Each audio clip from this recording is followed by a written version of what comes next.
नमस्कार। आप सुन रहे हैं द बिहार कमेंटेटर। आज बात उस राज्य की होगी जहां राजनीति सिर्फ एक चुनाव नहीं बल्कि हर नागरिक की उम्मीद है, जहां के लोगों को राजनीतिक जागरूकता में सबसे ऊपर रखा जाता है। हम बात कर रहे हैं बिहार चुनाव की।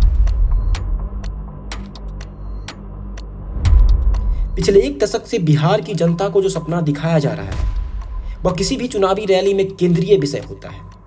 एक सपना जो कुछ शब्दों में सिमटा है, अपने राज्य में रोजगार, शिक्षा में सुधार और बिहार को अपराध मुक्त बनाना। मंचों से जब ये बातें गूंजते हैं तो लगता है जैसे नए बिहार की नींव रखी जा रही है।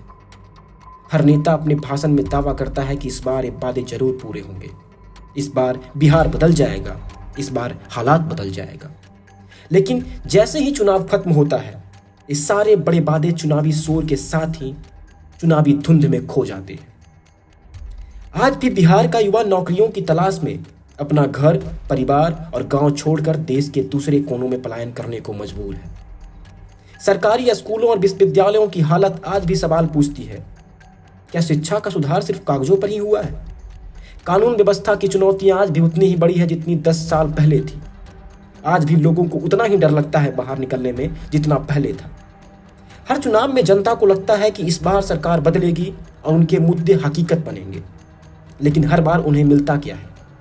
फिर से वही वादे, फिर से वही खाली हाथ। राजनीति के इस बाजार का एक और कड़वा सच है, जिसकी गूंज राजनीति की गलियारों में बड़ी ही तेजी से गूंजती है। यह आरोप अक्सर लगते हैं कि पार्टियों में टिकट वितरण और मेरिट और जमीन के काम के आधार पर नहीं बल्कि पैसे और बाहुबल के दम पर होता है। समर्पित कार्यकर्ताओं और जनता के बीच काम करने वाले नेताओं को दरकिनार कर दिया जाता है और टिकट उसे मिलता है जो पार्टी के खजाने को भर सके या जिसकी जीत की संभावना किसी भी कीमत पर सुनिश्चित हो। यह बात कई बार खुल के सामने आई है। कई समर्पित नेता जिन्हें टिकट नहीं मिलता वो खुलेआम आरोप लगाते हैं कि उनकी निष्ठा और मेहनत को बेच दिया गया है।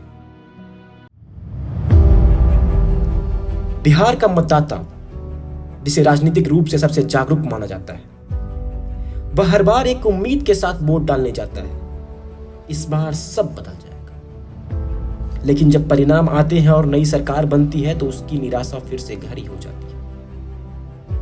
युवा रोजगार का इंतजार करते हैं, किसान बाढ़ और सूखे का अस्थायी समाधान चाहते हैं, माताएं अपने बच्चों के लिए अच्छी शिक्षा का सपना देखती है, पत्नियां अपने पति के लिए खुद के राज्य में ही रोजगार चाहती है। पर मिलता क्या है? सत्ता का खेल, कुर्सी की दौड़ और अगले 5 साल तक टाल दिए गए बातें। यह बिहार के चुनाव की हकीकत है। सवाल यह है कि कब चुनावी वादे जमीनी हकीकत बनेंगे? कब बिहार को पलायन नहीं बल्कि प्रगति के लिए जाना जाएगा? कब बिहार में लोगों को खुद के ही राज्य में रोजगार मिलेगा? कब बिहारियों को गाली नहीं बल्कि एक सम्मान के साथ देखा जाएगा? कब बिहार फिर से खुद को गौरवान्वित महसूस करवा पाएगा? और ये सवाल हमेशा से ही बनी रहेगी। आखिर कब बदलेगा बिहार? आखिर कब बदलेगा हालात?